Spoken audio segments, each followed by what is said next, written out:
राष्ट्रपति वाला टॉपिक देते हैं। बहुत ज़्यादा इम्पोर्टेंट है, पीछे छूट गया हो, समझ आया हो नहीं आया हो, याद हुआ हो नहीं हुआ हो, इसको जरूर ध्यान रखना है।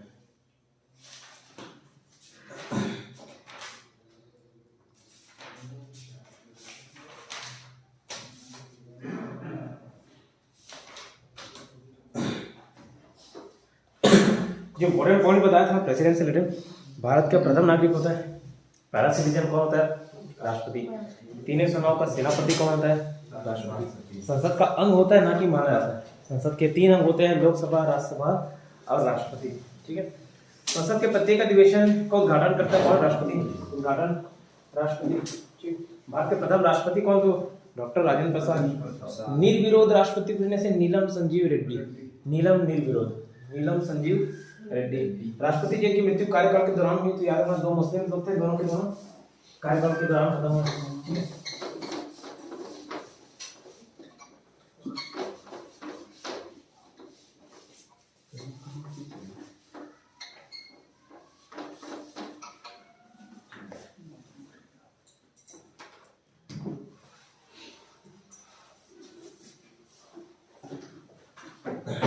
एक था फखरुद्दीन अली अहमद और एक जाकिर हुसैन। ठीक है।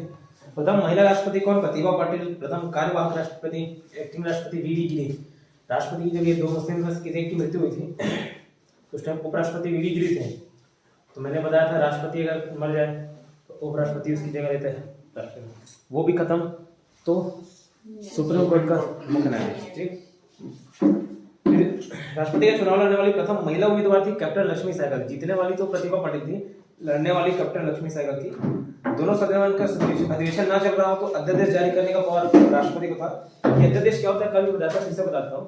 क्या है, किसी भी बिल को एक्ट बनने के लिए, किसी भी विधेयक को अधिनियम बनने के लिए उसका लोकसभा, राज्यसभा और राष्ट्रपति यहाँ से सब पास होना जरूरी होता है। लोकसभा से पास, राज्यसभा से पास और राष्ट्रपति का सिग्नेचर चाहिए रहता है। ठीक। अब किसी कारणवश सेशन नहीं चल रहा, सत्र नहीं चल रहा, डेली मीटिंग हो रहा है, ऐसा भी तो नहीं। ठीक है। उसका तो अधिवेशन चलते रहता है, लोकसभा सत्र चलता है। ठीक है। या लोकसभा भंग हो, ठीक, या सेशन नहीं चल रहा होगा, कोई भी कारण हो जिसमें वो बिल को पूरा प्रोसेस वाइज पास नहीं कराया जाता और अर्जेंसी है, एकदम तुरंत किसी को किसी बिल को पास कराना है, तो उसमें एक राष्ट्रपति को पावर दी जाती है अध्यादेश जारी करने की, ऑर्डिनेंस जारी करने की। वो ऑर्डिनेंस मतलब क्या? पहले पास कर दिया, बाद में फॉर्मेलिटी निभाते रहेंगे। पहले नियम कानून लागू कर दिया, उसके बाद फॉर्मेलिटी निभाना पड़ेगा। फिर आगे उसका प्रभाव क्या रहता है? उसका प्रभाव ठीक वैसे ही रहता है जैसे नॉर्मल कानून का रहता है। जो लोकसभा, राज्यसभा से पास होकर राष्ट्रपति का साइन होकर जो कानून बनता है, ठीक उसी प्रकार सेम किसका प्रभाव रहता है? ये ऑर्डिनेंस का प्रभाव रहता है। बस डिफरेंस ये रहता है, इसको बाद में उसी तरीके से फॉर्मेलिटी निभा के उसको पास कराना होता है लोकसभा, राज्यसभा से। ठीक है। अब राष्ट्रपति का पद का उल्लेख कौन से आर्टिकल में है? 52। ठीक, 52 में। अब सबसे पहली बात आती है कि राष्ट्रपति बन कौन सकता है। ठीक है। योग्यता क्या है राष्ट्रपति की? ठीक है, क्वालिफिकेशन। क्वालिफिकेशन क्या है? 4 क्वालिफिकेशन दिए। पहला, भारत का जन्म से नागरिक हो क्या? मूल रूप से नागरिक हो? नहीं, मूल रूप से भी तो होगा, जन्म से। मूल रूप से मतलब पैदा हुआ तब से। ठीक है। तो जन्म से नागरिक हो ऐसा जरूरी नहीं, बस भारत का नागरिक हो। दूसरा, मिनिमम साल कितना है? मिनिमम 35 है। लोकसभा का होने की योग्यता, लोकसभा के सदस्य बनने की क्वालिफिकेशन रखता हो। ठीक है। चौथा है, लाभ के पद पर ना हो। ठीक है। लाभ के पद, ऑफिस ऑफ द प्रॉफिट ऐसा बोलते हैं उसको, लाभ के पद पर ना हो। लाभ का पद डायरेक्टली बोल सकते हो सरकारी नौकरी, अगर एकदम समझ नहीं आ रहा। लाभ का पद एक्चुअली होता है कि डायरेक्टली इनडायरेक्टली रूप से आप सरकार से सैलरी ले रहे हो। ठीक है। वो सब पद लाभ के पद पर आता है। ठीक है। वहां पे हो तो आप उस पद का गलत उपयोग कर सकते हो, अपने खुद को फायदा पहुंचा सकते हो, अपने सगे संबंधी लोगों को फायदा पहुंचा सकते हो। ठीक है। तो लाभ के पद पर ना हो। तो ये 4 क्वालिफिकेशन है। भारत का नागरिक हो, मिनिमम 35 साल, लोकसभा सदस्य बनने की क्वालिफिकेशन रखता हो और लाभ के पद पर ना हो। ठीक है। तो ये सारी क्वालिफिकेशन, ये 52 में क्या था? राष्ट्रपति का पद था। ठीक है। अब ये क्वालिफिकेशन मतलब योग्यताएं कौन से आर्टिकल में दी गई थी बताया था? 50 योग्यता, सत्य, शपथ, योग्यता 8। ठीक है। तो योग्यता सर्वे आर्टिकल 58 में ये मेंशन है। ठीक, इतना क्लियर। आगे जो लाभ के पद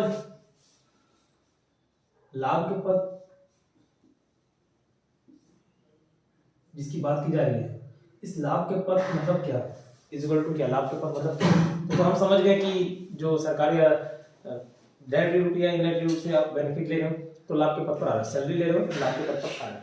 ठीक है, लेकिन कोई पोस्ट तय किया होगा कि ये वाला पोस्ट रेलवे के अंदर, ये गवर्नमेंट जॉब, ये सब आपके लाभ के पद आते होंगे, ऐसे कुछ ना कुछ तो तय किया होगा। ठीक है, नहीं किया है ना, तय नहीं किया। क्या होगा लाभ का पद ये नहीं बताया, लेकिन कौन सा लाभ का पद नहीं होगा ये जरूर बता दिया। ठीक है, कौन से लाभ के पद नहीं होगा ये जरूर बताया। और क्या क्या है, एक तो राष्ट्रपति,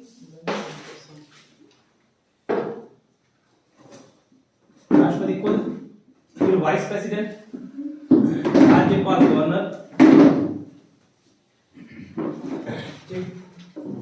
और मंत्री, चाहे वो केंद्र के मंत्री हो चाहे राज्य के मंत्री। मंत्री बोल रहा हूं, संसद सदस्य नहीं, मंत्री की बात किया। ठीक है,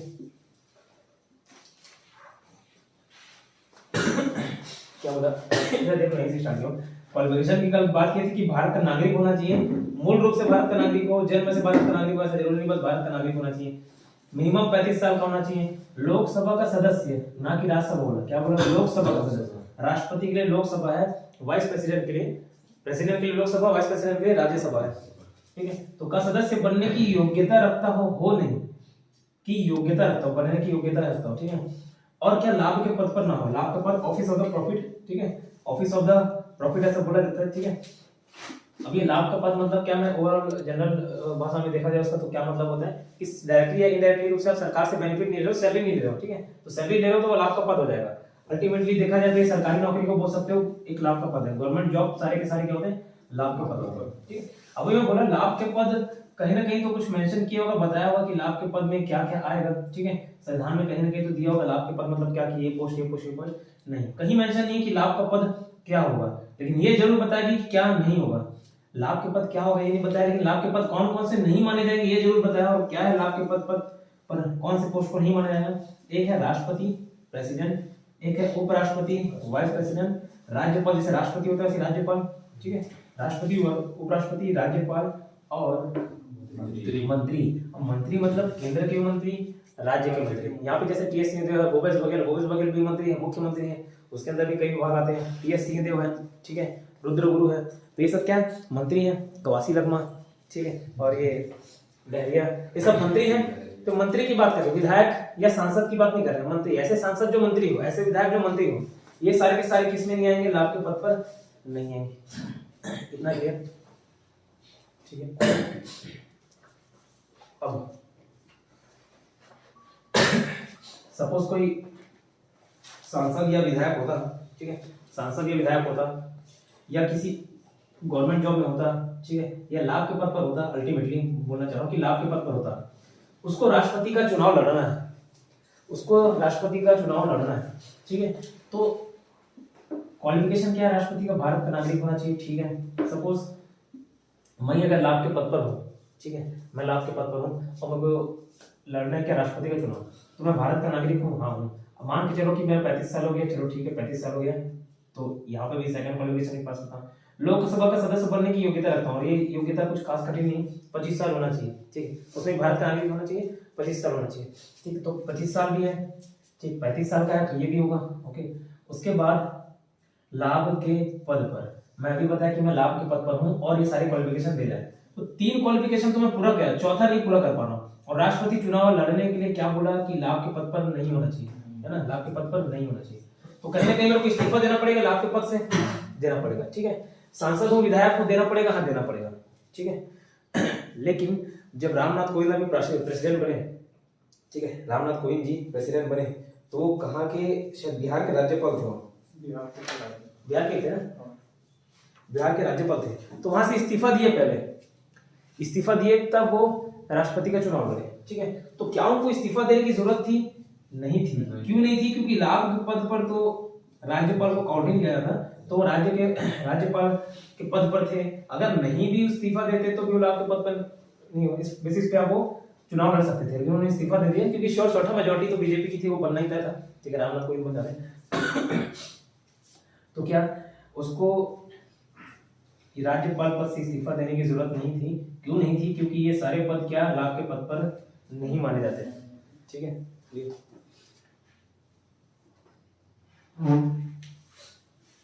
क्लियर। इसमें इंपॉर्टेंट क्या बोल रहा हूँ, एक एक चीज रटा लो। 52 पद में क्या राष्ट्रपति का पद के उल्लेख है, 53 में कार्यकारी शक्तियां एग्जीक्यूटिव पावर उसके पास है। ठीक? फिर ये हम लोग क्वालिफिकेशन देख रहे हैं, क्वालिफिकेशन कौन से आर्टिकल में, 58 में है। ये आर्टिकल सारे याद करा रहे हो कि कौन से चल देख लेते हैं। क्वालिफिकेशन क्या, भारत का नागरिक हो, 35 साल हो, लोकसभा का सदस्य बनने की योग्यता रखता हो नहीं। ठीक है, लाभ के पद पर ना हो। लाभ का पद क्या, इसको संविधान में डिफाइन नहीं किया गया है, सिर्फ ये बता दिया कि कौन से लाभ के पद नहीं होंगे। कौन से नहीं होंगे, राष्ट्रपति, उपराष्ट्रपति, राज्यपाल और मंत्री। मंत्री चाहे केंद्र सरकार के हो चाहे राज्य सरकार के हो, लेकिन मंत्री बोल रहा हूँ, विधायक और सांसद नहीं बोल रहा हूँ। विधायक और सांसद कौन, विधायक अगर 90 सीट देखोगे छत्तीसगढ़ में 90 सीट और एक एनुअल इलेक्शन मिला के 91 सीट। ठीक है, 91 सीट में मंत्री कितने, 13 मंत्री, 12-13।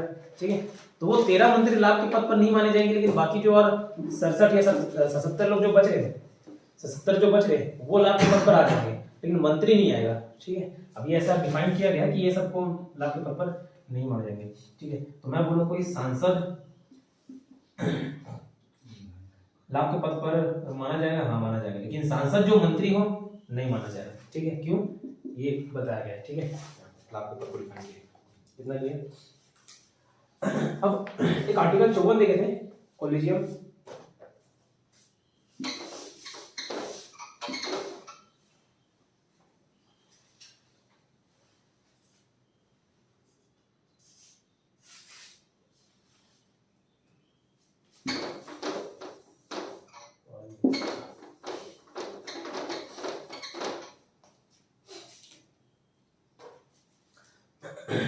से 54 कैसे चुनाव, राष्ट्रपति का चुनाव था, और चुनाव में कौन कौन पार्टिसिपेट करेगा।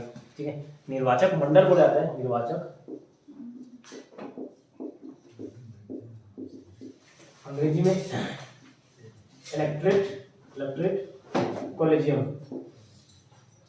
निर्वाचक मंडल या इलेक्टरेट कॉलेजियम। कौन कौन शामिल होते हैं। ठीक है,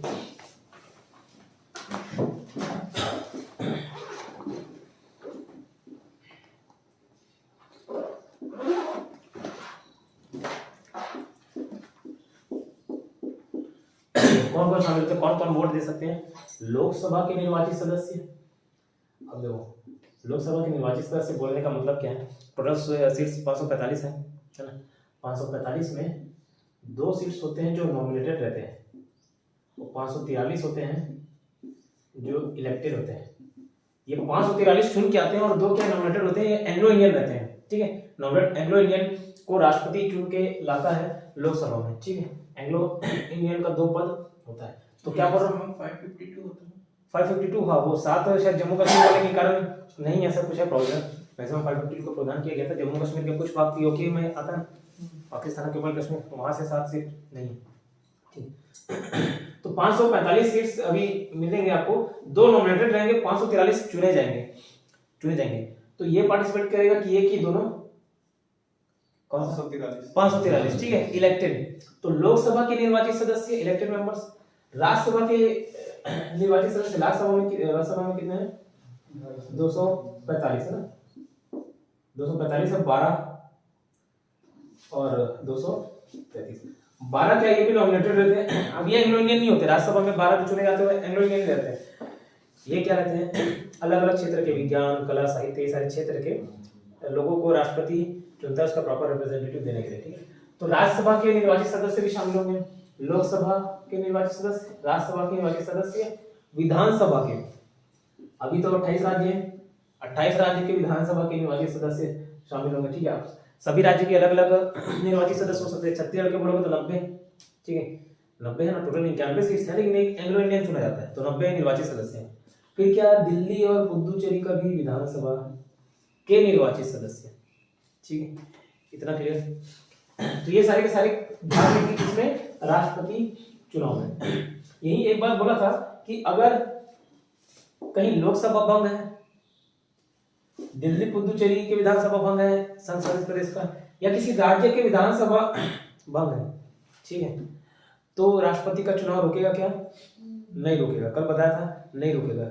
ठीक है, तो राष्ट्रपति का पद बहुत मायने रखता है। ठीक है, उसका चुनाव किसी राज्य की विधानसभा भंग है इस आधार पर नहीं रोका जा सकता, क्योंकि कहीं ना कहीं इतने सारे राज्य हैं, कहीं ना कहीं का विधानसभा हो सकता है भंग और राष्ट्रपति चुनाव करने का टाइम आ गया हो, तो इस आधार पर भंग नहीं किया जाता।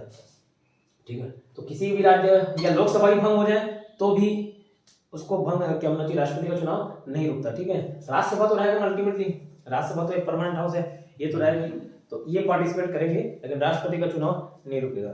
ठीक है, अब चुनाव कराता कौन है? राष्ट्रपति चुनाव कराने की जिम्मेदारी कौन? इलेक्शन कमीशन, सीईसी की, सेंट्रल इलेक्शन कमीशन, केंद्रीय निर्वाचन आयोग की। ठीक है, निर्वाचन का कौन कराएगा? सेंट्रल इलेक्शन कमीशन, केंद्रीय निर्वाचन आयोग ये इलेक्शन करवाता है। ठीक, लेकिन राष्ट्रपति चुनाव में कुछ विवाद आ गया। ठीक है, राष्ट्रपति चुनाव में कुछ विवाद हो गया, किसी को लगा कि चीटिंग किए या जैसा वोटिंग होना चाहिए था वैसे नहीं हुआ, जो भी सिस्टम में विवाद आ गया, तो इस विवाद को लेके किसके पास जाओगे? सीईसी के पास जाओगे कि सुप्रीम कोर्ट के पास? Supreme court. बस ये ध्यान रखना, ये कराएगा इलेक्शन कौन? Chief election commission. ठीक है, निर्वाचन आप कराएगा, लेकिन कुछ विवाद हो गया, उस विवाद को लेके आप कहाँ जाओगे? सुप्रीम कोर्ट जाओगे। ठीक है, ना कि सीईसी। ये सब वाइट पॉइंट है, ध्यान रखने होंगे। ठीक है, ये सब वाइट पॉइंट है, ध्यान रखने होंगे। एक कॉपी भी बनाया हूं नोट्स में, इसमें क्या जब जहाँ जहाँ पे हम फंस सकते हैं क्वेश्चंस, ये सब नॉर्मल पॉइंट्स पढ़े हैं। जैसे भारत का नागरिक हो, ठीक है, 35 साल हो, ठीक है, मिनिमम 35 साल हो। ये अब कहाँ पे फंस सकते हैं? जैसे मैक्सिमम कुछ है क्या? 35 साल नहीं है, कल भी बताया था। भारत का नागरिक हो, मूल रूप से हो क्या? नहीं है। ठीक है, तो ये सारे पॉइंट, जैसे निर्वाचन आयोग चुनाव कराता है, ठीक है, ये पढ़ लिए, लेकिन विवाद होगा तो कहाँ जाएंगे? निर्वाचन आयोग के पास, क्या? सुप्रीम कोर्ट के पास। ये सब क्या एक्स्ट्राऑर्डिनरी पॉइंट्स है, जो ध्यान में रहेंगे तो सिंपल पॉइंट्स तो सबको याद रहेंगे। एक्स्ट्राऑर्डिनरी पॉइंट्स को अलग से लिख के याद करोगे ना, या लिख के एक बार देख भी लोगे तो वो दिमाग में बने रहता है। ठीक है, तो वो बनाया भी हूँ नोट्स में, ठीक है, शेयर कर दूंगा इतना लिए। अब ये सारे क्वालिफिकेशन जो इससे पहले हम लोग देखे थे कि भारत का नागरिक होना चाहिए 35 साल एक्सेट्रा एक्सेट्रा। ठीक, मैक्सिमम कोई एज लिमिट नहीं है, मिनिमम है 35 साल और मैक्सिमम कोई। अब मैं बोला कि जैसे मैं 35 साल का हूँ, लाभ के पद पर भी नहीं हूँ, ठीक है, भारत का नागरिक भी हूँ, सारी क्वालिफिकेशन पूरा करता हूँ, फिर भी मैं खड़े हो जाऊंगा कि हम उठा के उधर चले? नहीं। ठीक है, एक और कंडीशन बताता है कि कितने 50-50 वाइस प्रेसिडेंट के लिए 20-20 रहता है, ये 50-50 का मैच, ये 20-20 का मैच।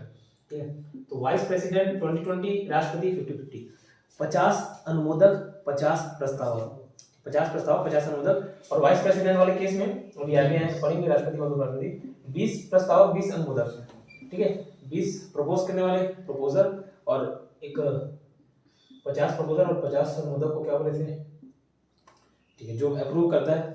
ठीक, अब ये 50-50 कौन होंगे? मैं अपने 2 से लोगों को इकट्ठा करके लेके चले जाऊंगा क्या 50-50? नहीं, ये जो निर्वाचन मंडल में जो मेंबर दिख रहे हैं ना, वोट करने वाले, जो वोटिंग कर सकते हैं, चाहे वो राज्य के विधानसभा के निर्वाचित सदस्य वोटिंग करने में सक्षम है, हाँ करने में सक्षम है। दिल्ली पुदुचेरी की विधानसभा के निर्वाचित सदस्य सक्षम है, हाँ है। लोकसभा राज्यसभा के विधायक निर्वाचित सदस्य, हाँ उन लोग भी है। उन लोग में से कोई ना कोई 50-50 होने चाहिए। ठीक, ऐसा नहीं कि मैं अपने 2 से को इकट्ठा कर लिया और वहां जाके प्रस्ताव सामने दिखा दिया कि देख मेरे सपोर्ट में, ऐसा नहीं। जो निर्वाचक मंडल में शामिल है, इलेक्टेड कॉलेजियम में शामिल है, उन लोग शामिल हो सकते हैं, 50 और 50 हो सकता है। अच्छा, चलो कोई ले दे के, कोई राष्ट्रपति बनना चाह रहा, ले दे के 50 लोग को इकट्ठा कर लिया, सपोज 50 लोग को इकट्ठा कर लिया, प्रपोजर किए, प्रपोज के नाम प्रस्ताव रखे, प्रस्ताव रखे सामने, ठीक है, फिर उसको अप्रूव भी करना चाहिए 50 लोगों की तरह।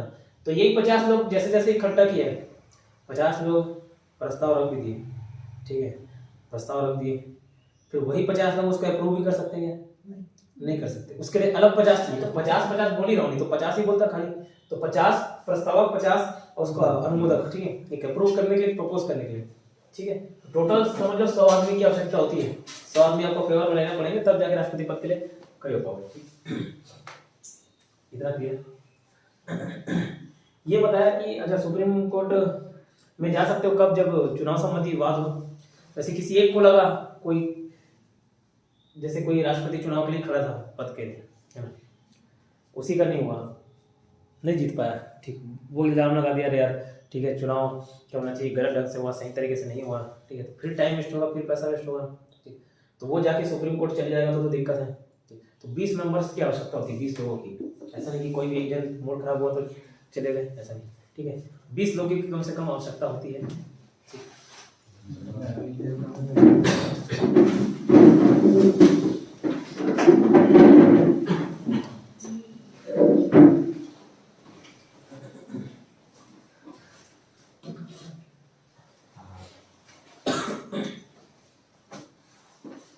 ठीक है, अब मैं बोला नॉमिनेटेड और एंग्लो इंडियन। मैं क्या बोला था, राष्ट्रपति चुनाव में कौन भाग नहीं लेते? नॉमिनेटेड लोग नहीं लेते। एंग्लो इंडियन ले सकते हैं, हाँ ले सकते हैं। किस केस में? जब वो चुन के आए, ठीक है। तो एग्जाम में पूछ सकता है पहला कौन सा एंग्लो इंडियन था जिसने राष्ट्रपति चुनाव में भाग लिया? तो था डेरेक ओब्रायन। डेरेक ओब्रायन कौन? केविन ओब्रायन का भाई। केविन ओब्रायन कौन बोलो? एक आयरलैंड का प्लेयर था ना, सेंचुरी मार दिया था किसी वर्ल्ड कप में, देखा था, ठीक है। इंग्लैंड जो है वर्ल्ड कप में इंग्लैंड को ही करता है, वो एक और नेदरलैंड भी था, वो भी उसको हरा के चले गए। तो केविन ओब्रायन भाई नहीं है, मतलब याद करने के लिए बता रहा हूं। डेरेक ओब्रायन, वैसे केविन ओब्रायन आयरलैंड का प्लेयर था, 5 से 7 सेंचुरी मार दिया था सोचता। तो डेरेक ओब्रायन ये क्या वेस्ट बंगाल का शायद लोकसभा सांसद है, सांसद है, दिया नहीं, लिखा नहीं, शायद सांसद था। अब वो तो चुन के आया था ना, चुन के आया तो निर्वाचित में हो गया। नॉमिनेटेड में थोड़ी, एंग्लो इंडियन नहीं बोल रहा हूँ, नॉमिनेटेड बोल रहा हूँ, ठीक है। तो डेरेक ओब्रायन पहला व्यक्ति है जो किसने ये राष्ट्रपति चुनाव में भाग लिया था, इतना क्लियर, ठीक। ये हो गया क्वालिफिकेशन की बात, चुनाव की बात, राष्ट्रपति पद की बात। अब देखते हैं निर्वाचन पद्धति। निर्वाचन पद्धति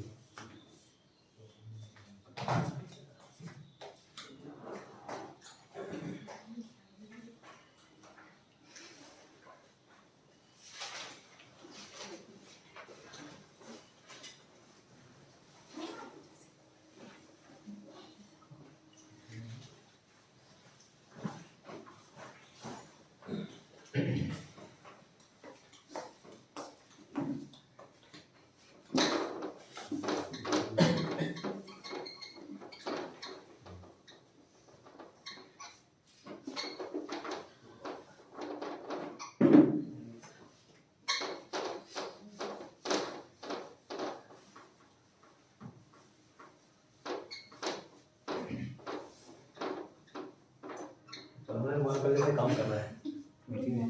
गुड मॉर्निंग मैडम।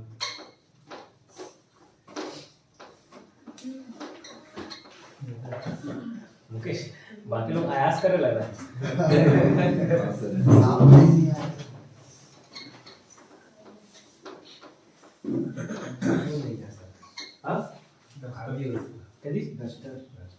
अरे ये नहीं, पिछले बार भी ऐसे पढ़ा था कि ये लगभग उसका खत्म ही हो गया, काला काला जम गया था। अरे अंडो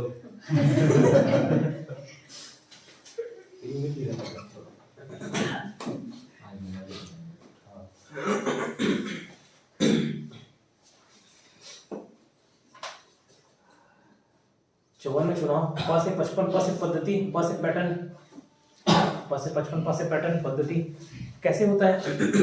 दो टाइप के होते हैं, एक दो टाइप के वोटिंग मिलेंगे आपको, एक सिंगल ट्रांसफरेबल, ठीक है, या एकल हस्तांतरी बोलते हैं, या एकल संक्रमणीय आनुपातिक मत पद्धति जो हो जाता है, और एक होता है फर्स्ट पास द पोस्ट। जैसे यहाँ से पार्षदों का चुनाव होता है, 5 लोग खड़े हैं, उन 5 में से जिसको ज्यादा वोट मिल गया वो जीत जाता है, ठीक है, जिसको ज्यादा वोट मिल गया वो जीत जाता है, ये होता है। इसी को बोलते हैं फर्स्ट पास्ट द वोट। सबसे पहला व्यक्ति जो वोट से आगे निकल जाएगा, ज्यादा सबको मिलेगा, उसको वो जीत जाएगा, ठीक है। इधर मोबाइल बंद, ठीक है, फर्स्ट पास्ट वोट। अब क्या है अनुपातिक वाला, क्या किस्सा,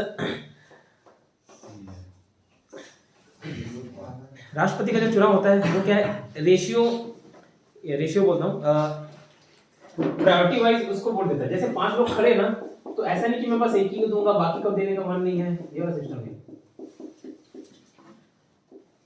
5 उम्मीदवार खड़े हैं, ABCD EFGH, ठीक है, तो अच्छा पहले किसको वोट दूंगा, पहले मैं A को दूंगा, ए को जिताना चाहूंगा, अगर ए नहीं बना तो सी को, फिर बी को, फिर डी को, ई को, ऐसे रहता है। ठीक है, अब 5 लोग उम्मीदवार खड़े हैं, पांचों को देखे, अब क्या है, उसको टोटल 51% मिलना चाहिए वोट, सीधा सीधा 51% उसके पास हिस्से में जाना चाहिए।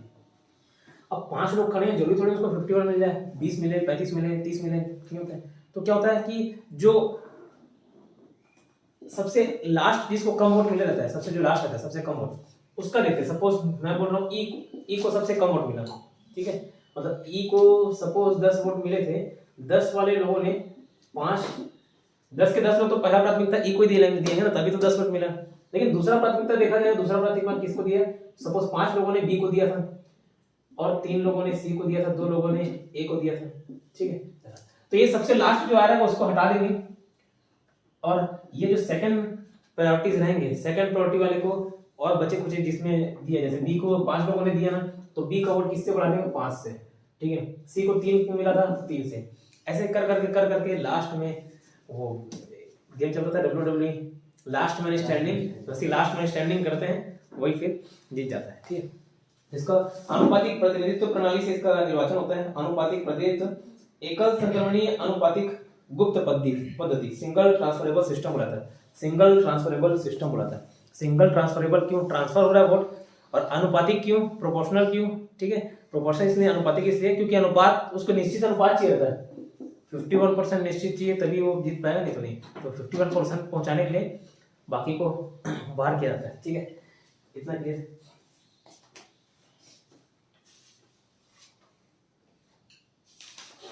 अब वोट वैल्यू निकाला है, तो ठीक है, अब वोट वैल्यू पार्षद चुनाव था, मेरा भी वोट वैल्यू 1, आपका भी 1, आप भी करोगे तो 1 काउंट किया जाएगा, मैं भी करूँगा तो 1 काउंट किया जाएगा। ठीक है, क्या रहता है, लेकिन यहाँ विधायक और सांसदों का मत मूल्य अलग अलग रहता है। ठीक है, एक जैसा नहीं रहता। एक राज्य के सभी विधायक के वोट मूल्य बराबर होंगे, लेकिन दूसरे राज्य से कंपेयर करोगे तो नहीं होंगे। उसका कारण क्यों, देखेंगे, समझ आ जाएगा। देखो,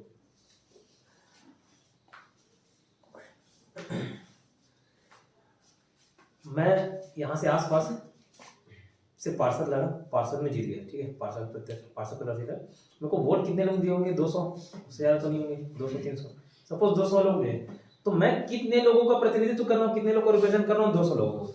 ठीक है, 200 लोगों ने मुझे चुना, 200 लोग के बीच में मैं जीता, तो 200 लोगों को चुना।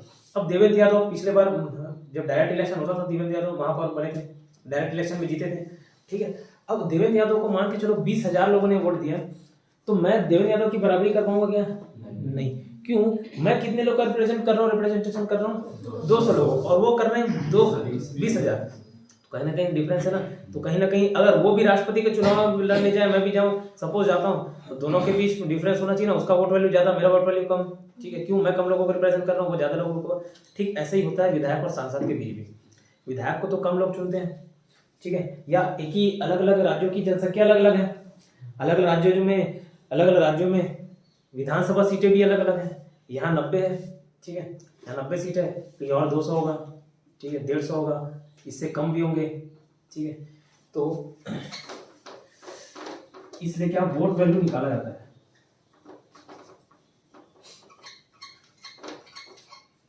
डस्टर को देख के चीज याद है, स्कूल में ऐसी गरीबा स्कूल था, वहाँ डस्टर मंगाते थे, बच्चे लोग को डस्टर मंगाते थे, पर्दा लगाना है, बच्चे लोग से पैसा लेके पर्दा लगाते। ऐसे डस्टर 30-35 रुपये आता था, वो येलोइश रहता है ना, येलोइश पीछे ऐसे टाइप का डस्टर था, तो सबको बारी बारी खरीद के लाना पड़ता था, सब था सिस्टम।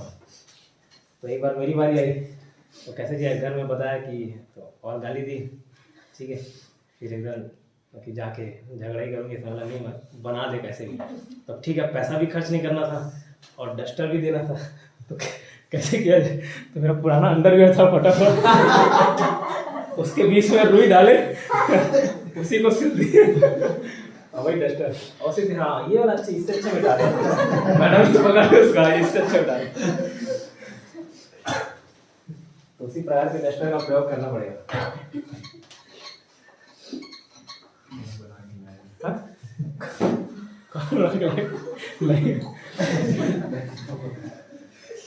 ठीक है, वोट वॉल्यूम, अब एमएलए का वोट वैल्यू कैसे निकालते हैं? एमएलए मतलब member of legislative assembly, member मतलब सदस्य, लेजिस्लेटिव असेंबली मतलब ये विधानसभा, जैसे राज्य विधानसभा है।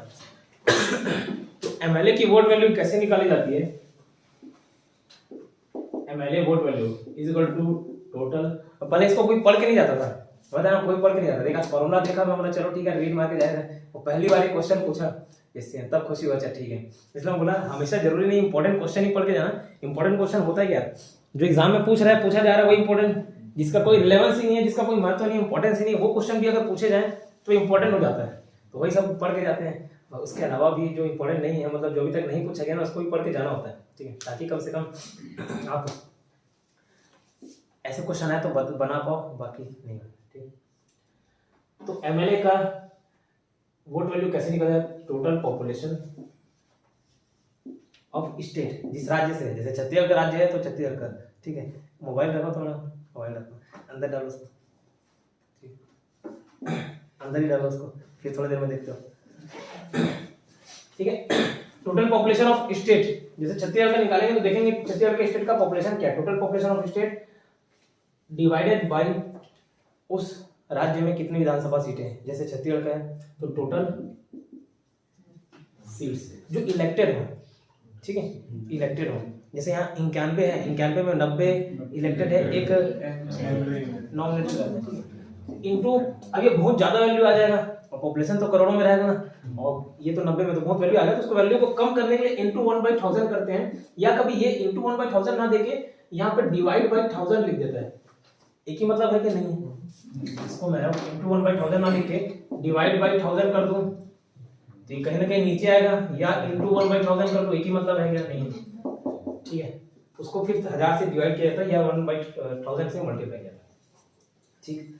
तो ये हो गया एमएलए का वोट वैल्यू निकालने का फॉर्मूला, क्या? Total population of state upon total seat into 1/1000। अब इक्वल टू सर सीजी का निकालना होगा, ठीक है। सीजी का वोट वैल्यू निकालते हैं एमएलए का। टोटल सीट्स कितने? 90 के 90 इनटू 1/1000। पॉपुलेशन क्या सीजी का? 255 40 45 है, 255 45 196 यही है। Very good. 1 करोड़ 16 लाख कुछ, ठीक है, 1 करोड़ 16। ये तो वर्तमान का पॉपुलेशन बता रहा हूँ 2011 का। ये टोटल पॉपुलेशन ऑफ स्टेट बोला, लेकिन पॉपुलेशन कब का पॉपुलेशन? अभी का पॉपुलेशन 10 साल पहले का अनुमानित कि भाई कोरोना लग गया, शायद हो सकते सब घर में 3 करोड़ पार हो जाए, ठीक है। कोरोना काल में हो सकता है 3 करोड़ पार हो जाए, ठीक है। तो वो अनुमानित कब? तो इसका बेस ये लिया जाता है 1971। कब? 1971 में जो पॉपुलेशन था वो पॉपुलेशन यहाँ पे आएगा, ना कि वर्तमान का। तो ये 255 45 196 जो बोल रहे हो वो तो आप 2011 का बता रहे हो, तो 2011 के हिसाब से था। पॉपुलेशन कब का लेना? 1971। और ये 1971 का पॉपुलेशन कब तक लेते रहोगे? 2026 तक लेते रहोगे, 2026 तक। क्यों पता है? उसका कारण नहीं। तो इस हिसाब से 2026 का पॉपुलेशन 1 करोड़ 16 लाख के आसपास आता है। और छत्तीसगढ़ के विधायकों का वोट वैल्यू, ठीक है, मत मूल्य, ये आता है 129। कितना? ये पूरा मल्टीप्लिकेशन करके आओगे 129 आता है। मतलब एक विधायक का वोट वैल्यू कितना? 129, ठीक है। जैसे किसी और विधायक का निकल गया दूसरे राज्य का 250 या 260, तो छत्तीसगढ़ के 2 विधायक लोग राष्ट्रपति के लिए वोट करेंगे, तब जाके 250 होगा, और वो अकेले एक 250 वाला वोट कर दिया तो उसका बराबर हो जाएगा, ठीक है, क्लियर। हालांकि 250 किसी का है नहीं, मैक्सिमम एक यूपी का है 208 आता है, ठीक, क्लियर। तो ये समझे वोट वैल्यू कैसे निकला, ठीक, क्लियर। तो 129 आता है सीधी का। तो अभी तक पूछा नहीं गया है, फिर भी पूछा जा सकता है वोट वैल्यू कितना विधायक का? 129 है, याद रखना, ठीक है, 129 है। अच्छा, ये और ये पूछा जा सकता है कि किसका छत्तीसगढ़ के बराबर? अगर सपोज ये अभी तक पूछा नहीं गया, लेकिन ये पूछ दिया तो क्या पता ये क्यों पूछ दिया जाए, अनुमान लगा रहा हूँ, ठीक है। क्वेश्चन अनुमान कैसे लगाया जाता है? टॉपिक चुना जाता है कि किस टॉपिक से पूछा जा रहा है, किस टॉपिक से कौन सा क्वेश्चन पूछा गया, वो क्वेश्चन इंपॉर्टेंट नहीं, जिस टॉपिक के बारे में पूछ दिया वो टॉपिक इंपॉर्टेंट हो जाता है। समझे। अब जैसे ये वोट वैल्यूज निकालने से संबंधित पूछ रहा ना बार बार कि कैसे निकाला जा रहा है, जैसे आर्टिकल 55 यही पद्धति, चुनाव पद्धति कैसे रहता है और वोट वैल्यू कैसे निकाला जाता है, तो इससे बार बार क्वेश्चन पूछा जा रहा है ना, तो इससे रिलेटेड बाकी प्रोविजंस भी इंपॉर्टेंट है, भले अभी तक पूछे नहीं गए हो, तो ये भी इंपॉर्टेंट था, यही सोच के पढ़ा था। उसके वोट वैल्यू देख लिए कितने आते हैं, क्या पता अभी तक ये फार्मूला पूछा था, अगले बार पूछ दे कि उसका वोट वैल्यू क्या, तो ये भी याद रखना 129। अच्छा, अगर ये पूछे तो ये भी पूछा जा सकता है कि छत्तीसगढ़ के विधायक का मत मूल्य किस राज्य के विधायक के मत मूल्य के बराबर है, तो राजस्थान के विधायकों का मत मूल्य छत्तीसगढ़ के विधायकों के मत मूल्य के बराबर है। ठीक है, अब बोलोगे छत्तीसगढ़ राज्य तो बहुत बड़ा है, ठीक है, यही छत्तीसगढ़ छोटा है, तो हो सकता है छत्तीसगढ़ के पॉपुलेशन के हिसाब से, ठीक है ना, पॉपुलेशन ज्यादा रहेगा तो वहाँ सीट्स भी तो ज्यादा रहेंगी, उस हिसाब से डिवाइड भी हो जाएगा, नहीं समझे। जैसे 1000 को मैं 10 से डिवाइड करूं फिर भी 100 आएगा, और 2 लाख को 200 से डिवाइड करूं तो या 2000 से डिवाइड करूं तो भी 100 आएगा, तो ऐसे इक्वल हो जाता है। 129 किसका पड़ता है, राजस्थान और छत्तीसगढ़, और सबसे ज्यादा किसका है 208, ये यूपी का, ठीक है, यूपी का पॉपुलेशन ही बहुत है। तो ये हो गया एमएलए का मत मूल्य, ठीक है, किसका, एमएलए का मत मूल्य।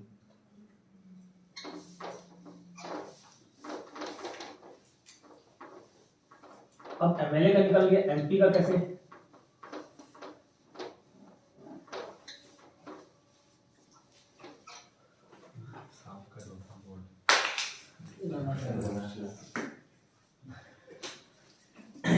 एमपी का कैसे, तो अच्छा एमपी से पहले ये बात करते हैं।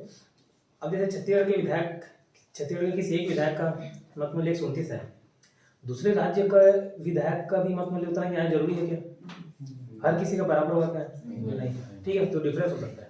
लेकिन छत्तीसगढ़ का विधायक, सपोज डहरिया जी भी विधायक है, रुद्र गुरु भी है, हमारा क्षेत्र के विधायक है, दोनों विधायक के मत मूल्य बराबर होंगे क्या, होंगे ना।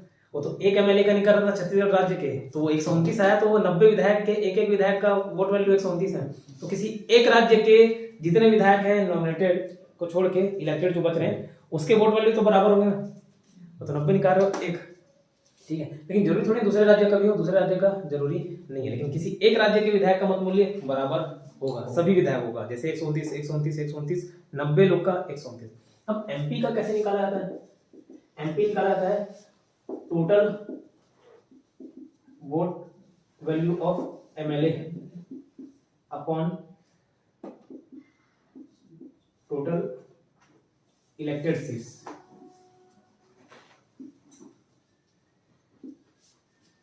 ठीक है। अब total vote value of MLA कैसे निकालोगे, छत्तीसगढ़ का है कितना 129, एक विधायक का, सीट्स कितनी है 90, प्लस ऐसे ही 208 यूपी के वोट वैल्यू है, सीट्स जितने भी हो एक्स वाई जेड नहीं मालूम है, ठीक है, ऐसे कर करके जितने विधायक हैं सभी के वोट वैल्यूज निकाले जाते हैं, ठीक है, सभी के वोट वैल्यूज निकाले जाते हैं, ठीक है, डिवाइड बाय क्या, टोटल इलेक्टेड सीट्स। अब इलेक्टेड सीट्स किसके किसके, लोकसभा और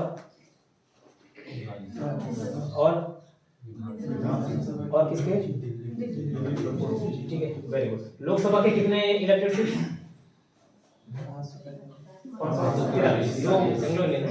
राज्यसभा में कितने, 233, बस इतना ही है, विधानसभा का नहीं आता, क्यों, अभी तो निकाल नहीं रहा है, पहले किसका निकालो, विधानसभा के निर्वाचित सदस्य उसका तो वोट वैल्यू निकाल लेना, दो बार थोड़ी निकालो, कितना, जितने लोगों का आ गया डिवाइड बाय ये 700 आएगा आपका लगभग 776, ठीक है, 776, ये जो भी वोट वैल्यू है, ठीक है, डिवाइड बाय क्या, जितने लोकसभा के इलेक्टेड सीट्स हैं, लोकसभा और राज्यसभा दोनों का मिला के, बाकी का क्यों नहीं है, बाकी का तो निकाल लेना, अब खैर फॉर्मूला ऑफ द एक्सप्लेन करने की जरूरत नहीं है, बट फिर भी बारीकियां बता दे रहा हूँ, अब अपने को मैथ समझ आता है इसलिए बता दिए नहीं आता तो नहीं बता, तो जिस टॉपिक में कम टाइम लो मतलब समझ जाना कि नहीं आता, total vote value of MLA upon total elected seats, और इलेक्टेड सीट्स हमेशा कितने रहेंगे 776, ठीक है, और वोट वैल्यू भी शायद एमपी के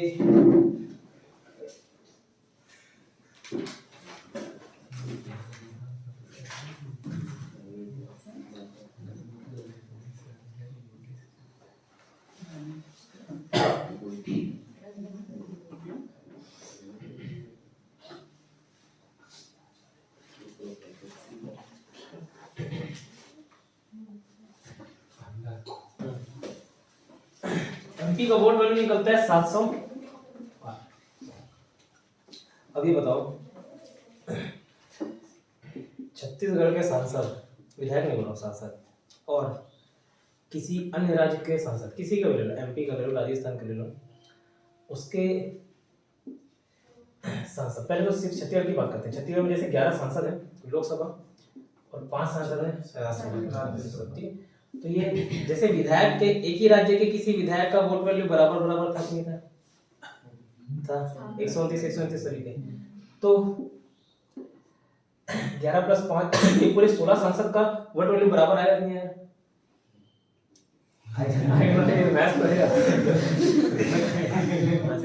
ठीक है, आएगा, क्लियर। जैसे विधायक का था तो ऐसे सांसद का भी आएगा। लेकिन छत्तीसगढ़ राज्य के किसी विधायक का मत मूल्य दूसरे राज्य के विधायक के मत मूल्य के बराबर हो, ये जरूरी है क्या? नहीं है। वैसे ही छत्तीसगढ़ के सांसद का वोट वैल्यू किसी अन्य राज्य के सांसद के वोट वैल्यू के बराबर हो, जरूरी है क्या? भैया देखो ना, टोटल ये तो पूरा एमपी का निकाल लो, सभी एमएलए का टोटल इलेक्टेड सीट मतलब क्या 543 और 233। 543 में क्या शामिल है? एमपी के भी सांसद शामिल है, छत्तीसगढ़ के भी सांसद शामिल है, सभी के सभी सांसद शामिल है, और सभी के सांसद का वोट वैल्यू क्या आता है? 708। ये जितने 776 लोग हैं ना, एक एक का वैल्यू 708 है। ठीक है, क्लियर हुआ? इससे ज्यादा एक्सप्लेन नहीं करूंगा। ये समझ है, और नहीं है तो बस फॉर्मूला याद रख लेना। बाकी ये 708 अभी तक ये सब पूछे नहीं गए कितना वोट वैल्यू होता है, लेकिन एमपी का होता है 708 और छत्तीसगढ़ के 129 होता है, यूपी वाले का हाईएस्ट है 208। छत्तीसगढ़ को किसके साथ मैच करता है?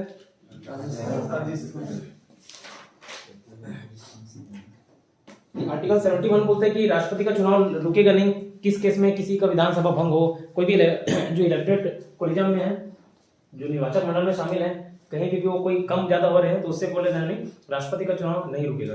करवाएगा कौन? Chief election commission. लेकिन आर्टिकल 71 में दिया अगर विवाद की स्थिति उत्पन्न होती है तो विवाद कहाँ जाएगा? सुप्रीम कोर्ट में। हाई कोर्ट लिखा गया, हाई कोर्ट में जा सकते हैं?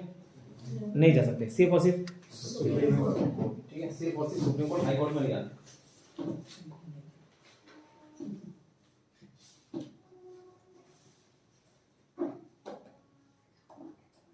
ठीक है, और राष्ट्रपति का चुनाव आयोग कराता है, ऐसा संविधान में दिया गया है आर्टिकल 324 में। अच्छा, कभी भी ऐसे क्वेश्चन आए ये संविधान में दिया गया है क्या, ये बात संविधान में दिया गया है क्या, ये बात अगर आए तो बस ये देखना किसी आर्टिकल में मेंशन है कि आर्टिकल में पढ़ो कि आर्टिकल के अंतर्गत। जैसे 324 में लिखा हुआ है कि राष्ट्रपति का चुनाव कौन कराएगा? चुनाव आयोग कराएगा। तो 324 में लिखा हुआ है तो राष्ट्रपति का चुनाव आयोग द्वारा करवाया जाएगा। ये बात संविधान में दी गई है क्या? तो हाँ, दी गई है। संविधान में क्या है? अनुच्छेद ही तो है, अनुच्छेद में बोला गया मतलब संविधान में बोला गया, ये बात है।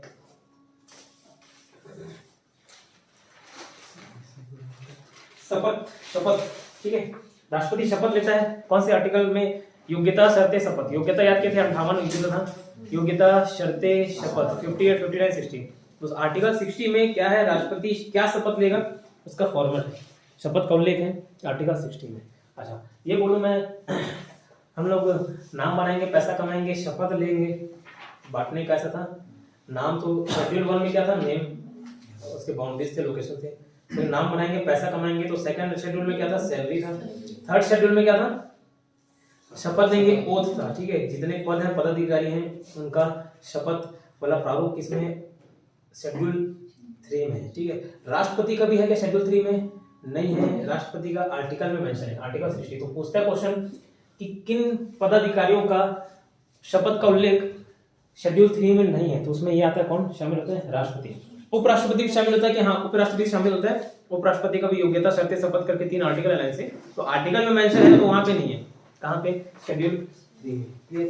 क्या शपथ लेता है? तो संविधान की रक्षा करूंगा और लोक कल्याण की रक्षा करूंगा, कि संविधान की रक्षा करूंगा और लोक कल्याण की रक्षा करूंगा। अब अलग अलग लोगों का अलग अलग शपथ है। राष्ट्रपति अलग शपथ लेगा, राज्यपाल अलग लेगा, सुप्रीम कोर्ट के जजेस अलग लेंगे। ठीक है, अलग अलग लोग अलग अलग शपथ लेते हैं। तो ये याद करने का तरीका क्या? लास्ट में एक जगह लिस्ट बनाओ 7-8 लोग, नहीं तो पढ़ते जाओगे कंफ्यूज होता है कि संविधान की रक्षा तो फिर सुप्रीम कोर्ट का काम है, राष्ट्रपति क्यों ले रहे हैं?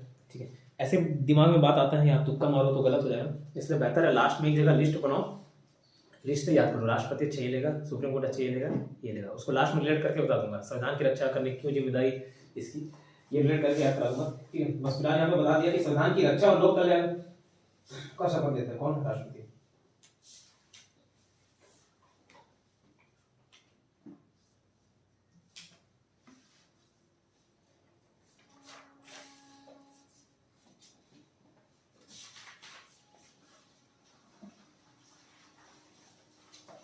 ठीक है। पहले निरोध निर्विरोध, मतलब बिना किसी डिस्प्यूट के, बिना किसी बात के, कोई और उसमें कोई खड़ा नहीं था उसके सामने। निर्विरोध राष्ट्रपति कौन चुना गया था पता है? नीलम संजीव रेड्डी, ठीक है। 1977 की बात है शायद, 77 नीलम संजीव रेड्डी 1977 सन इसके साथ थे, तो कोई निर्विरोध नहीं था, साथ थे। 1977 में पहला नीलम संजीव रेड्डी ने शपथ लिया, ठीक है। कब लेते शपथ, कोई आइडिया? राष्ट्रपति कब शपथ लेते हैं? 25 जुलाई को, ठीक है। जब भी चुनाव हो 25 जुलाई को राष्ट्रपति शपथ लेते हैं। कहीं लिखा है क्या संविधान में? नहीं लिखा है, किसी आगे नहीं, बस प्रथा चले आ रही है। क्यों प्रथा चले आ रही है? नीलम संजीव रेड्डी ने 25 जुलाई को लिया था, उसके बाद से 25 जुलाई को ही लेते आया जा रहा है, ठीक है। कहीं भी उसका मेंशन नहीं है। कुछ चीजें प्रथा अनुसार चली आती हैं, जैसे प्रोटेम स्पीकर होते हैं। जैसे अभी विधानसभा, कर्नाटक का विधानसभा चुनाव हुआ था, तो उस टाइम पॉलिटिक्स पढ़ लिया था तो थोड़ा समझ आया था। जैसे कर्नाटक विधानसभा हुआ, प्रोटेम स्पीकर होता है, वो क्या करता है, बाकी लोगों को शपथ दिलाने का काम करता है, ठीक है। बाकी लोगों को शपथ दिलाने का काम करता है, बस उसका वहीं तक रोल रहता है और कुछ नहीं। प्रोटेम स्पीकर जो बनाते हैं, हिंदी में भी प्रोटेम स्पीकर बोलते हैं, अंग्रेजी में प्रोटेम स्पीकर। अब कर्नाटक विधानसभा में चुन क्या है, तो जो भी सत्ता पार्टी थी, ये प्रथा चली आ रही थी कि जो सीनियर मोस्ट मेंबर होते हैं, सपोज सीनियर मोस्ट मेंबर को क्या है, थोड़ा एक सम्मान देने के लिए कि भाई हम बुजुर्ग है, वो शपथ दिला रहा है। कोई बच्चा किसी को बोले शपथ दिला, थोड़ा नहीं जमता ना, कोई बुजुर्ग बड़ा शपथ दिला रहा तो थोड़ा समझ आता है। और जो जानकारी रखता है, जो बुजुर्ग है, इतने साल से जा रहा है, वो इतना साल का एक्सपीरियंस लेके उसको कुछ ना कुछ तो आइडिया होगा, बाकी विधायक से तो कुछ ना कुछ आइडिया होगा, ठीक। तो प्रोटेम स्पीकर किसको बनाया जाता आ रहा था? जो सीनियर मोस्ट होते हैं, उम्र दराज व्यक्ति, ये बनाया जा रहा था, प्रथा चली आ रही थी, ठीक है। तो कर्नाटक का विधानसभा चुनाव हुआ अभी 2-3 साल पहले की शायद बात होगी, 2-3 साल हो गया होगा, 2-3 साल 4 साल, ठीक है। तो उसमें क्या किया, इस प्रथा को तोड़ के जो सत्ता पार्टी थी, अपने विधायक को प्रोटेम स्पीकर बना दिया। उसका कुछ बेनिफिट कुछ नहीं होना है, कुछ ऐसे खास एकदम फाइनेंशियली बेनिफिट हो गया या ऐसा कुछ नहीं होना, बस एक इज्जत वाली बात आती है। हाँ ठीक है, मैं प्रोटेम स्पीकर था, मैं शपथ दिलाया, ठीक, तो वो वाली बात होती है। तो प्रोटेम स्पीकर क्या सीनियर मोस्ट को ना बना के उसके बाद और जो अपना विधायक था उसको बना दिया। अब उस मामले को लेकर चले गए सुप्रीम कोर्ट की, प्रोटेम स्पीकर मेरे को नहीं बनाया, ठीक है, उसको इज्जत मिल गया, मेरी इज्जत नहीं मिला, तो जो संविधान था, सुप्रीम कोर्ट था, उसने उल्लेख किया कि संविधान में कहीं भी ऐसा मेंशन नहीं है कि जो प्रोटेम स्पीकर है वो सीनियर मोस्ट मेंबर को ही बनाया जाना है, कहीं भी ऐसा मेंशन नहीं है। तो उसके जो विवाद थे उसको खारिज कर दिया गया, ठीक है। प्रोटेम स्पीकर जिसको बनाया था, फिर वही उसी ने शपथ दिलाया। 25 जुलाई वाला जो शपथ लेते हैं वो सिर्फ उसी प्रथा चले आ रही है, क्योंकि नीलम संजीव रेड्डी उस दिन जीते थे।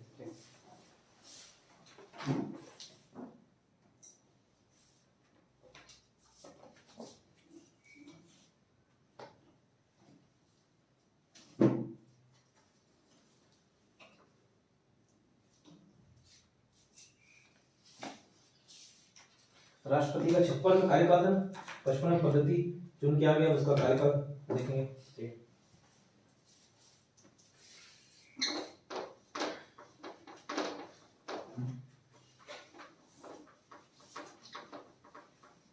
इतना समझ आ रहा है कि ऊपर से जा रहा है?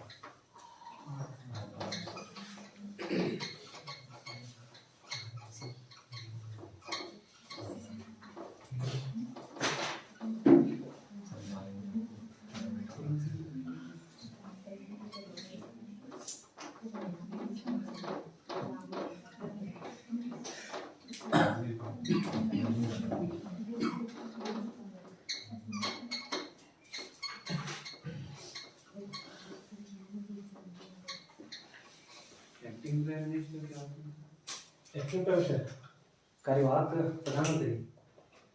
प्रधानमंत्री नहीं है तो कोई होगा ऐसा, लेकिन इस पद का कहीं भी उल्लेख नहीं है, ठीक है।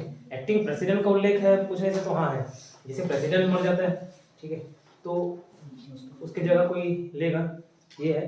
लेकिन प्रधानमंत्री मर जाता है तो पूरा का पूरा मंत्रिपरिषद भंग हो जाता है, ठीक है।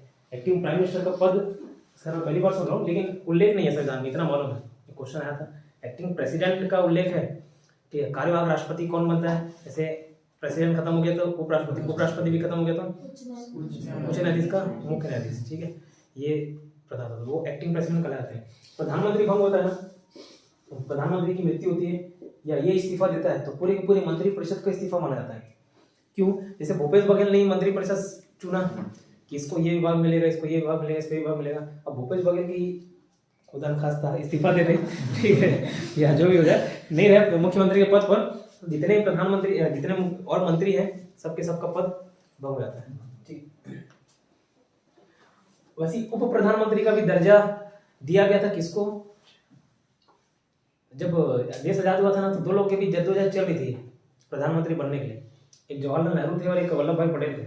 वल्लभ भाई पटेल कितना मेहनत किए थे सबको मिलाने के लिए इतने रियासतों को, उसमें जद्दोजहद चल रही थी, लेकिन जवाहरलाल नेहरू जी अड़ गए कि मैं ही बनूंगा प्रधानमंत्री, तो हरा छोड़ दूंगा, नहीं दूंगा, मैं भी छोड़ दूंगा पाकिस्तान। ठीक है, बैठ ले बन जाते। उप प्रधानमंत्री किसको बनाया था? वल्लभ भाई पटेल को, लेकिन ऐसा कहीं पे भी पद वो मेंशन नहीं है उप प्रधानमंत्री का संविधान। एक क्वेश्चन भी था, उप प्रधानमंत्री इंग्लिश में शायद अगर उसी को एक्टिंग बोलते हैं, एक्टिंग या कार्यवाही प्रधानमंत्री का पद राजनीतिक पद है कि संवैधानिक पद है? तो राजनीतिक पद है, संवैधानिक पद नहीं है। कार्यकाल, आर्टिकल 56 में कार्यकाल बताया टेन्योर। राष्ट्रपति का कार्यकाल कितने साल के लिए?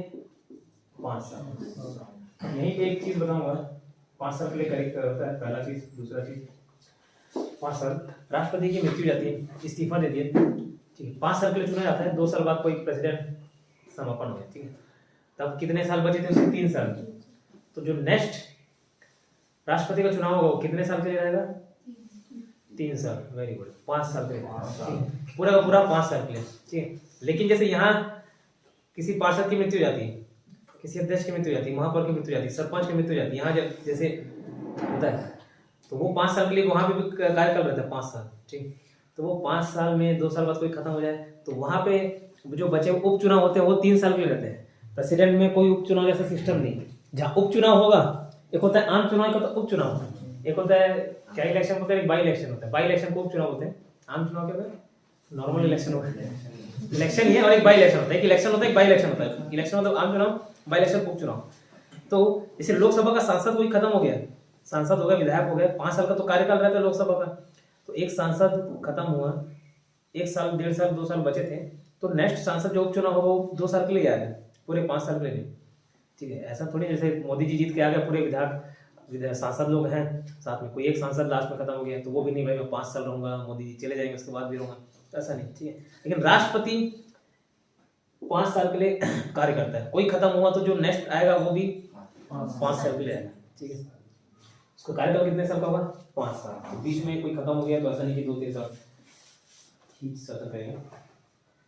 अब राष्ट्रपति का पद अगर रिक्त होता है तो चुनाव कितने महीने के अंदर कराना चाहिए? 6 महीने के अंदर चुनाव कराना होगा। 6 मंथ के अंदर चुनाव करवाना होगा।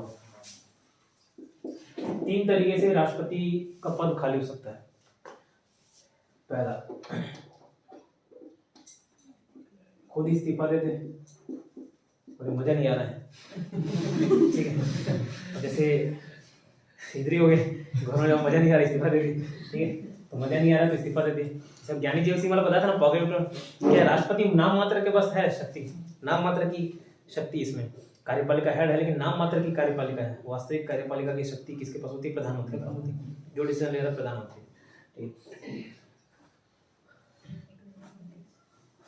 ज्ञानी जेल सिंह का टाइम था, वो राजीव गांधी और ज्ञानी जेल सिंह प्रेसिडेंट थे, ज्ञानी जेल सिंह, और दोनों के बीच पड़ता नहीं था। तो एक बार ऐसी बात होती है, कुछ दम नहीं है तेरे अंदर, तेरे पद में कुछ दम नहीं है, तो ये बोल दिए तो ज्ञानी जेल सिंह भड़क गए, ठीक है। मतलब बताता हूँ, एक वो पोस्ट ऑफिस से रिलेटेड कोई बिल था, लोकसभा से पास हो गया, राज्यसभा से पास हो गया बढ़िया बहुमत से, ठीक है, और जाके वहाँ पॉकेट में डाल लिए, ठीक है।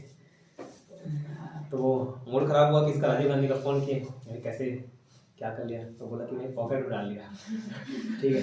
तो फिर वो बोला था ना कि पावर नहीं है, पावर है, article 111 article 121 veto power provide कराता है।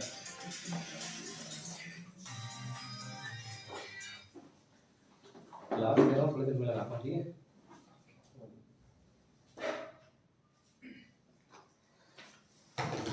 तो बोला वीटो पावर यूज कर लिया, हालांकि वीटो शब्द कहीं पे भी संविधान में मेंशन नहीं, इवन आर्टिकल 111 में भी वीटो शब्द का उल्लेख नहीं है, वीटो पावर का उल्लेख है, वीटो शब्द का उल्लेख नहीं है, ठीक है। जैसे बजट है, बजट का प्रावधान है, बजट शब्द का उल्लेख नहीं है 112 में, तो वैसे वीटो शब्द का कहीं पे उल्लेख नहीं है, ठीक। ये सब क्वेश्चन भी पूछ देते हैं, बजट मेंशन है क्या, बजट नहीं दिया हुआ, ठीक है। वार्षिक वित्तीय विवरण बुलाते हैं, एनुअल फाइनेंशियल स्टेटमेंट, ठीक है, बजट में। तो ऐसे वो ज्ञानी देव सिंह बोलते कि नहीं भाई मैं उसको पॉकेट वीटो का यूज किया और पॉकेट में डाल दिया, राजीव गांधी का मन करा उसको डाल के ले जहाँ जहाँ मन करे वहाँ, ये इस्तीफा दे दिया, ठीक है। अब हर कोई ज्ञानी देव सिंह जैसा थोड़ी लोग आपको इसको बुरा भला बोल दिया, मन नहीं किया, बोला गया इस्तीफा दे दो तो मजा नहीं आता। दूसरा, उसका कार्यकाल खत्म हो जाए, ठीक है, कार्यकाल तो खत्म नहीं बात करें, इस्तीफा दे दे।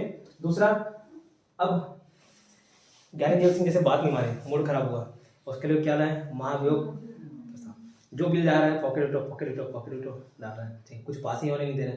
अब उसका क्या बोलना चाहिए, कहीं ना कहीं उल्लंघन कर दिया, राष्ट्रपति पद का जो दायरा था उसको लांघ दिया, समझ लीजिए, ठीक है। उसको भगाने की बात चली, अब ये भगाने के लिए डिसमिसेशन वर्ड यूज नहीं किया जाता, उसके लिए वर्ड यूज किया जाता है महाअभियोग, अभियोग भी नहीं, क्या महाअभियोग लाते हैं, इम्पीचमेंट बुलाते हैं इंग्लिश में, आर्टिकल 61 के तहत ये प्रोसेस है, महाअभियोग, ठीक है, इम्पीचमेंट, ठीक, इम्पीचमेंट। इसके तहत अगर भगा दिए खाली हो जाएगा, 5 साल से पहले मूड खराब हुआ, भगा दिया खाली हो गया, ठीक। तो महाभियोग या खुदा ना खास्ता, ऐसे साइन रहता है ना डेथ वाला, खोपड़ा, ठीक है। तो हाँ, तो खुदा ना खास्ता डेथ हो गया, ठीक है। तो ये 3 कंडीशन में राष्ट्रपति का पद खाली हो सकता है, और ऐसा पद खाली हुआ तो कितने दिन में चुनाव कराने होंगे, 6 महीने के भीतर चुनाव कराने होंगे। नॉर्मल केस में तो चुनाव कराने होते ही है, ठीक है, लेकिन अगर ये 3 केस आ गए तो 6 महीने के भीतर चुनाव कराना पड़ता है, ज़्यादा डिले नहीं किया जा सकता, ठीक है। तब तक कौन करेगा काम, वाइस प्रेसिडेंट, ठीक है। ये सब बात कॉन्स्टिट्यूशन में लिखा हुआ है क्या, जैसे वीटो शब्द दिया था क्या, नहीं दिया था, बजट शब्द दिया था कि नहीं दिया था, और ये प्रावधान दिया है, ये आर्टिकल 56 में दिया है, ठीक है। 6 महीने के अंदर कराएंगे, 5 साल का कार्यकाल होगा, ये सब बात, ठीक।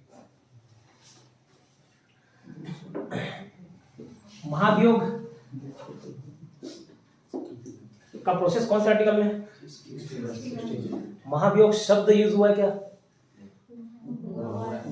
कौन से आर्टिकल में, 61 में नहीं, आर्टिकल 56 में, ठीक है। आर्टिकल 61 में महाभियोग का प्रोसेस है, लेकिन महाभियोग शब्द यूज हुआ है किसमें, आर्टिकल 56 में, ठीक है। ये सब पॉइंट्स लिखा हूं अलग से, कॉपी नोट बना, इतना क्लियर हुआ। और आर्टिकल 56 में क्या दिया हुआ है सर, और देश छोड़ के भूल गया तो देखो, राष्ट्र पर ये उल्लंघन करने का है उसका, उसी आधार पे भी, या आचरण उसका कोई शब्द है वो पालन नहीं किया, उसी आधार पे है। एग्जैक्ट किस आधार पे इम्पीचमेंट लाया जाएगा वो नहीं दिया हुआ है, एग्जैक्ट किस आधार पे इम्पीचमेंट लाया जाएगा वो नहीं दिया। बाकी फिर अब उसको देश छोड़ के भागे या किसी और को लेके भागे, महाभियोग लाए, ठीक है। अफगानिस्तान का राष्ट्रपति भग गया, तो उन आधारों का उल्लेख नहीं है, एग्जैक्ट किसी आधारों का उल्लेख नहीं है, ठीक है।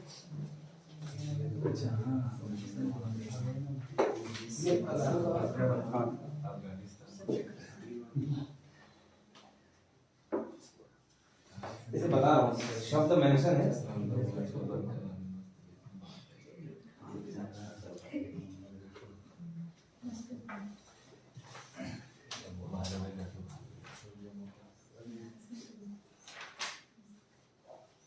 एक शब्द मेंशन है, आगे अगर देखें तो राष्ट्रपति का पद 5 साल होगा, अगर किसी 3 स्थिति में वो चुनाव खाली हो जाते हैं पद, तो कितने महीने के अंदर चुनाव कराने, 3 बोलता है कि अगर 2-3 साल बाद मृत्यु हो जाए तो बचे कार्यकाल के लिए चुनाव नहीं होता, पूरे के पूरे 5 साल के लिए चुनाव होता है, ठीक है। कोई उपचुनाव जैसा सिस्टम नहीं है,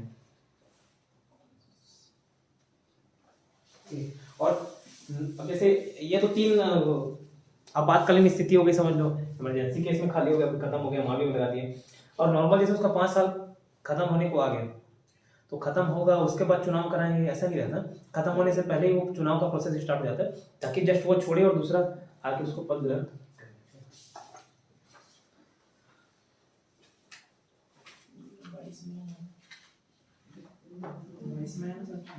बाईस में है चुनाव, हाँ 17 में बने। 2017 रामनाथ कोविंद जी का खत्म हो जाएगा कार्यकाल। अब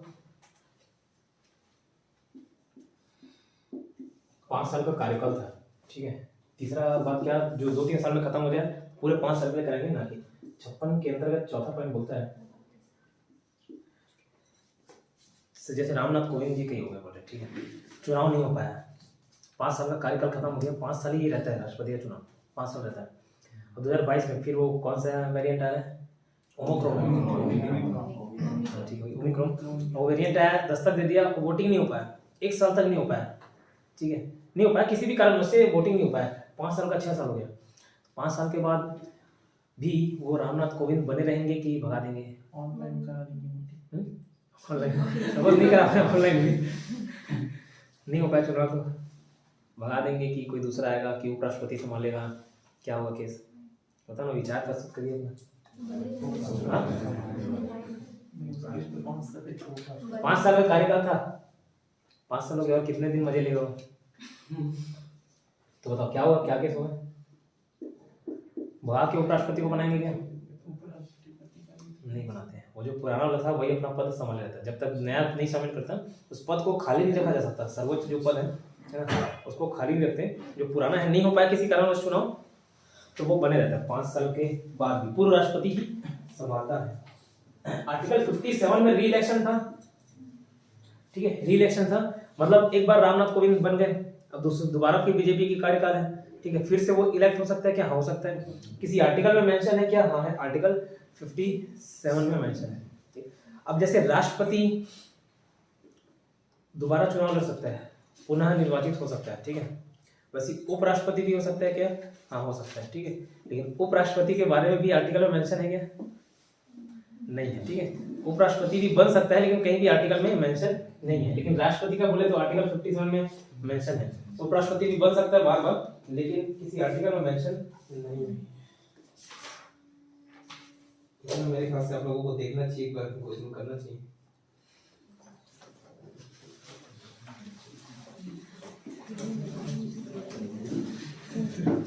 नोट में शायद नहीं मिलेंगे, इधर किसी को